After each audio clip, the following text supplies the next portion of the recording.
Today I'm going to show you an action thriller film titled Vendetta. Be ready for spoilers ahead. The film kicks off with a beautiful family. William and Jen are having a meal with their daughter, Kat.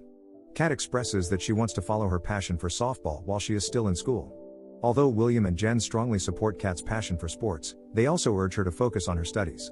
The scene shifts to a dangerous gang leader named Donnie, who ruthlessly kills a man for unknown reasons. He meets his two sons, Rory and Danny. Donnie is thrilled that his youngest son Danny is ready to become a real gangster, so he assigns him the task of killing an innocent person to prove his worth in their gang. The next day, after Kat's team wins one of her softball games, William takes her to get some tacos. He gets inside the store and leaves her in the vehicle. Kat notices several cars speeding behind her and closes all the windows. However, the cars stop near her as some masked men who are Rory's gang members get out. Upon seeing them, Kat makes a run for the store, but the men catch her and hold her down. Kat assures them that she doesn't have any money, but Rory remarks that they don't want her money, they want her soul. He then encourages Danny to shoot her, as it would make him more of a man. Despite the girls' pleas, Danny shoots her as she falls to the ground. William hears the shot and rushes outside to find his daughter bleeding on the ground. Everyone else flees, but William manages to tackle Danny and remove his mask.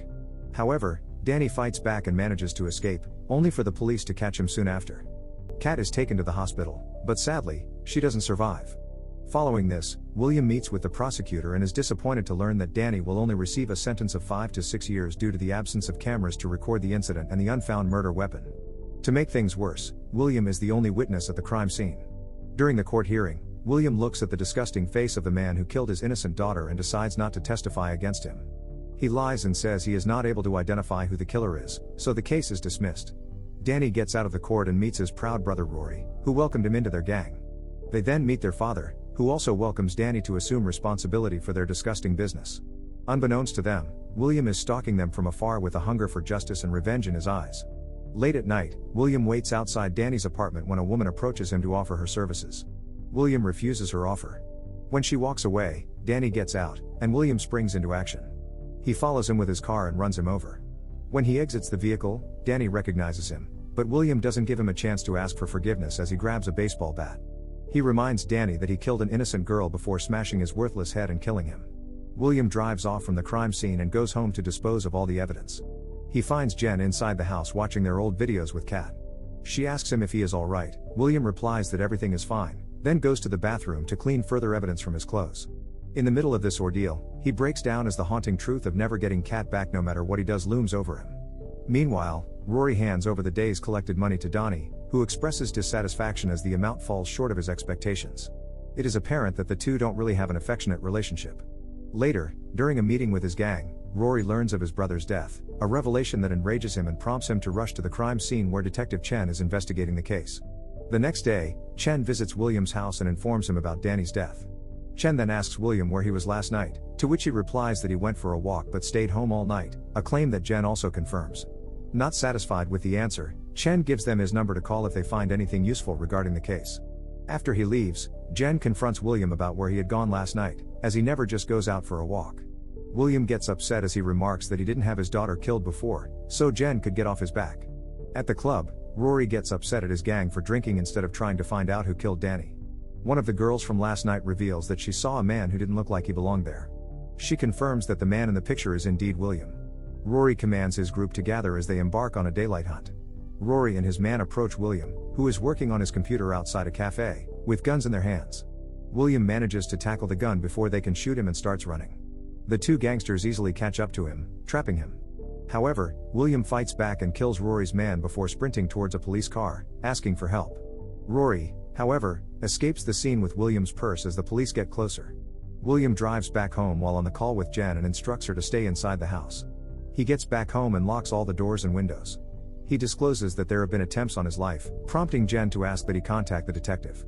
Chen arrives and assumes that William must have killed Danny and Rory's man, as that's the only reason Rory would be so eager to kill him. William asks for his protection, as he doesn't want his wife to get hurt. Chen remarks that William has started a war with the most dangerous people and doesn't know if he can protect him from them. The detective says that he knows William is a veteran, so he must know how to handle himself. However, he informs William that he will leave a squad car with officers outside his house to protect his family and return the next morning with questions. The next scene introduces us to a man named Dante, who meets a dealer named Roach to buy a bag full of guns. Later that night, William confesses to Jen that he killed Danny because the sentence he was about to receive was not fair. Jen suggests they should leave because it's unsafe, but William says the officers are protecting them. Shortly thereafter, the officers get distracted by some bottle that gets thrown towards their car, then they drive off. Just as William becomes alert, Rory and Donnie burst into their house. William begs them to let his wife go, but they have none of it. Rory shoots Jen in the head before shooting William in the chest.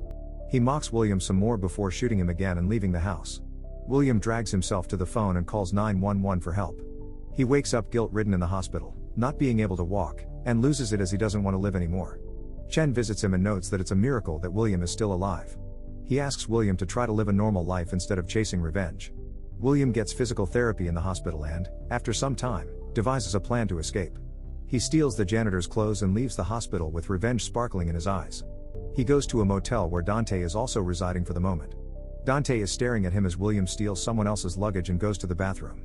The following day, William withdraws money from the bank and returns to the motel, prompting Dante to inquire about his activities after spotting his picture in the newspaper. He knows William's history with the vicious gang and offers to help. William asks Dante where he can find some guns, and Dante shows him the collection he recently bought. He reveals that he has had some problems with the gang itself, as they shot him in the shoulder, so he has been looking for revenge as well. William learns about the weapons from Dante and then practices shooting up to a satisfying level in the woods. On the other hand, Donnie gets mad at Rory for bringing in less money again and curses that Rory should have died instead of Danny. When William is ready, he visits his family grave and then goes to one of Rory's men, Zach, who is playing video games. He engages in a fight with Zach, quickly gaining the upper hand as Zach begs for his life, revealing that he has a small daughter. Despite Zach's pleas, William still shoots him after finding Rory's location. Chen soon finds Zach's body and then goes to alert Donnie about the danger looming over them, as they still think William is dead. He remarks that the police let Donnie do his business, and if he doesn't want to change that, he needs to end this war with William and disappear for a while. William notices him leaving Donnie's place, then follows him to his house. William accuses Chen of being a traitor. Chen accepts that Donnie gets favored by the police, but he wants the killings to end. William asks Chen not to get in his way and assures him that he will turn himself in after this is over, and Chen asks him to hurry up. Meanwhile, Donnie sends out his gang to kill him, but William is already at their den. He gets into Donnie's office and talks about how he felt bad when he killed Danny, but now he feels numb, thanks to their gang. He kills Donnie and breaks the news to Rory, who doesn't feel much of a loss. They get to the office where William's voice is playing as they realize he is still in the club, so the shootout begins. William soon captures one of Rory's friends and threatens to shoot him, but Rory responds by shooting his own friend. William then runs away as the gang continues to shoot at him. When he returns to the motel with an injured shoulder, the woman from before notices him and informs Rory about his whereabouts. Dante helps remove the bullet from William's shoulder. As soon as the gang arrives, a new shootout breaks out, with William and Dante rushing toward Dante's car and the gang following behind. Dante calls Roach for backup while the shootout continues on the road. Roach lets Dante into his garage while his men guard it, shooting at the gang and forcing them to retreat. As Roach talks to William after recognizing him from the news, Rory's gang barges into the garage again, and a brutal shootout begins where everyone except Rory and William die. Rory challenges William to come out of hiding so they can finish it, and as soon as William tries to attack him, Rory shoots him in the stomach. While Rory again mocks him for losing, William puts a screwdriver in Rory's neck and then watches him die. It turns out that Dante is still alive as he runs away upon hearing the police sirens. As Chan and the entire police force arrive at the crime scene, William dies before he can be arrested. Don't forget to like and subscribe for more videos like this.